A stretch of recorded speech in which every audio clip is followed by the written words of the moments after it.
Pessoal, nós temos aqui então resolução, né, comentários, etc., do exercício 6.96 do livro Química, a Ciência Central, tá certo? Nós temos aí a capa da 13ª edição americana, né?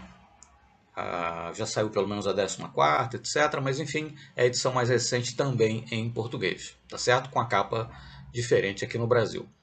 Mas o título, né, no caso do vídeo aqui, do exercício, por que Star Trek e Química? Né?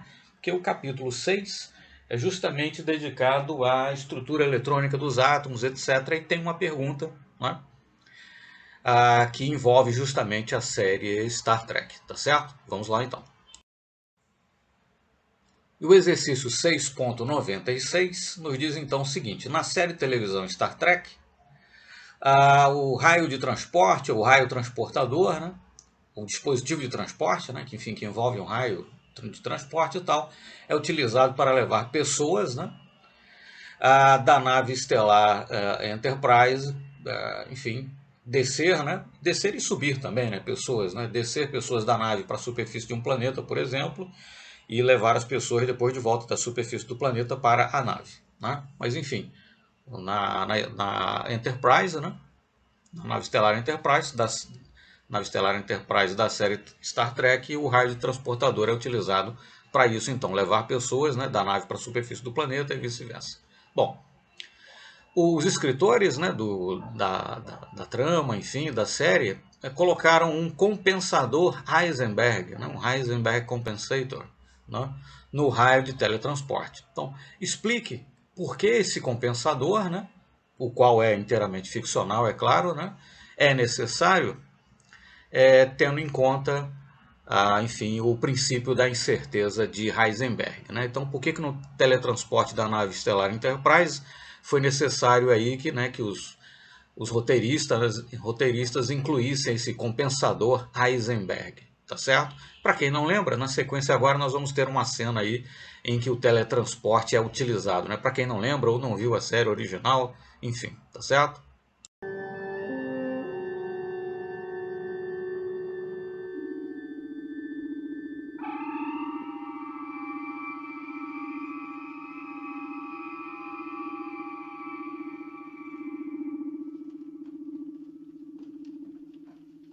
Kirk to bridge. Spock here. Break out the surface search equipment. I want coordinates on 2 people. Acknowledge. Bom, depois de termos relembrado aí como é que funcionava, né, o teletransporte na nave estelar Enterprise, vamos então responder a questão, né? Lembrar que o princípio da incerteza de Heisenberg é consequência ou está associado, né, ao modelo mecânico quântico do átomo. Né? O modelo mecânico quântico, diferentemente do modelo de Bohr, né, que é um modelo determinístico, o modelo mecânico quântico é um modelo estatístico, probabilístico. Né? Enquanto lá no modelo atômico de Bohr nós falamos em órbita, no modelo mecânico quântico nós falamos em orbital e podemos, grosso modo, definir o orbital como sendo a região do espaço tridimensional em torno do núcleo em que é mais provável encontrar-se o átomo. Né? Então, o princípio da incerteza de Heisenberg nos diz, em essência, que não é possível, no modelo mecânico quântico bem entendido, determinar com a absoluta exatidão a posição e o momento, né? O produto aí, massa vezes velocidade, né? Enfim, a posição e o momentum do elétron. Né? De forma tal que quanto maior for a nossa certeza com relação à posição, menor será a nossa certeza, ou maior será a nossa incerteza, né? Com relação ao momentum e vice-versa. Né? De forma tal que o produto aí, ΔX, né? Incerteza na posição vezes ΔmV, a incerteza no valor do momentum, vai ser da ordem aí de h sobre 4π, onde h é a constante de Planck. Né? Então veja lá no teletransportador, né, ficcional da Enterprise, o indivíduo, um ser humano, ele é completamente separado nos seus átomos, transportado através daquele feixe e depois remontado, né, por assim dizer, na superfície do planeta. Né, os seus átomos são juntos novamente e o corpo se reconstitui. Quando você está transportando alguém da superfície do planeta para a nave, é a mesma coisa. Né? Aquele raio meio que decompõe o indivíduo nos seus átomos e depois ele é reconstituído, né, átomo por átomo, lá na sala de transporte da nave. Né?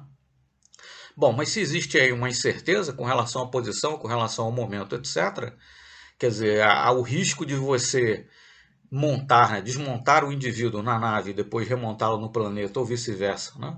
Mas enfim, desmontar o indivíduo, né?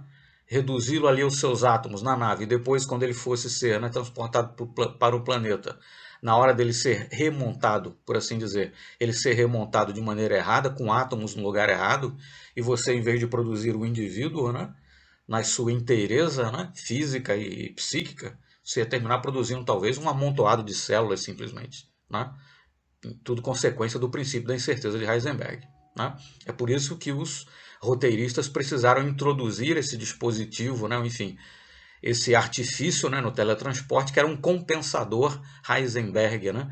Que é um tipo de dispositivo que compensaria, né, o princípio da incerteza de forma tal que o princípio da incerteza continua por existir, mas esse mecanismo, né, eletroeletrônico, enfim, do dispositivo compensaria, né, essa incerteza, né, por conta do princípio da incerteza de Heisenberg. Então, quando o indivíduo fosse ser remontado, né, átomo por átomo, né, no feixe de transporte, né, levando-o da nave para o planeta ou vice-versa, ele seria então montado corretamente, né, na sequência correta, seria reproduzido, né, na sua integralidade correta, não obstante o princípio da incerteza de Heisenberg, que seria então compensado, né, por esse dispositivo ficcional, né, o compensador Heisenberg, a fim justamente de evitar que o indivíduo, né, terminasse sendo montado, por assim dizer, erradamente, incorretamente, e você não tivesse lá do outro lado do feixe de transporte o ser humano, né, na sua integralidade, tá certo?